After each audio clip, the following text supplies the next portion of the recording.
कळंबा इथल्या तपोवन मैदानावर आयोजित केलेल्या सतेज कृषी आणि पशुपक्षी प्रदर्शन पाहण्यासाठी आज दुसऱ्या दिवशीही उच्चांकी गर्दी झाली.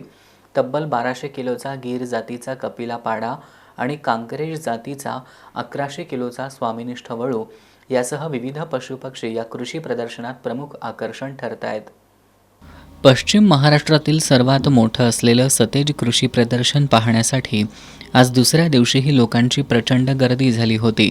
प्रदर्शनात नवनवीन कृषी उत्पादनं, अवजारं, वेगवेगळ्या जातीचे पशु पक्षी लोकांना पाहता येत आहेत. आजरा तालुक्यातील दर्डेवाडी इथले बाळकृष्ण सामंत यांचा गीर जातीचा कपिला पाडा या प्रदर्शनाचं खास आकर्षण ठरतोय. अवघ्या 3.5 वर्ष वय असलेल्या या पाड्याचं तब्बल 1200 किलो वजन आहे. भव्य शरीरयष्टी असणारा हा बलाढ्य पाडा आणि इतर जातीची जनावरं पाहण्यासाठी शेतकरी या ठिकाणी आवर्जून भेट देत आहेत. त्याचं वय 3.5 वर्ष आहे. वजन त्याचा 1200 किलोपर्यंत आहे.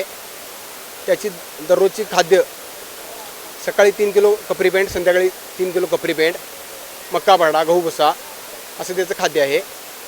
आणि हा कपिला दुर्मिळ जात आहे. कपिला एकदम दुर्मिळ जात आहे. त्याला एकदम भरपूर डिमांड आहे त्या जातीला. याशिवाय 4.5 ते 5 फूट लांबीची शिंग असलेली म्हैस देखील कृषी प्रदर्शनात लोकांचं लक्ष वेधतीये. या कृषी प्रदर्शनात विविध जातीचे बैल, दिवसाला 18 लिटर दूध देणारी जाफराबादी म्हैस, मुर्रा जातीचा रेडा तसंच लव बर्ड्स खास आकर्षण ठरत आहेत. कागलचे हैदर अली समाधान यांना विविध जातीचे लवबर्ड, मांजरं आणि पक्षी पाळण्याचा छंद असून ते गेली 4 वर्ष सतेज कृषी प्रदर्शनात सहभागी होत आहेत.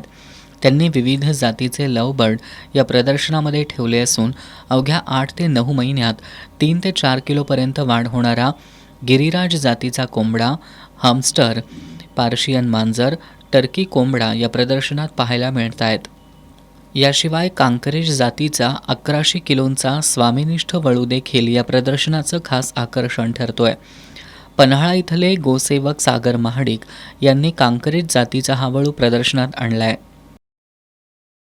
तर आपण कांकरेज नंदी आणलेला आहे सतेज कृषी प्रदर्शनमध्ये. तर ह्याचं वजन साधारण 1100 आसपास आहे आणि सर्वसाधारण देशी असल्यामुळं खाद्य पण याचं कमी आहे आणि दुधाची क्वालिटी A2 येते आणि चांगल्या क्वालिटीचं दूध येते याचं.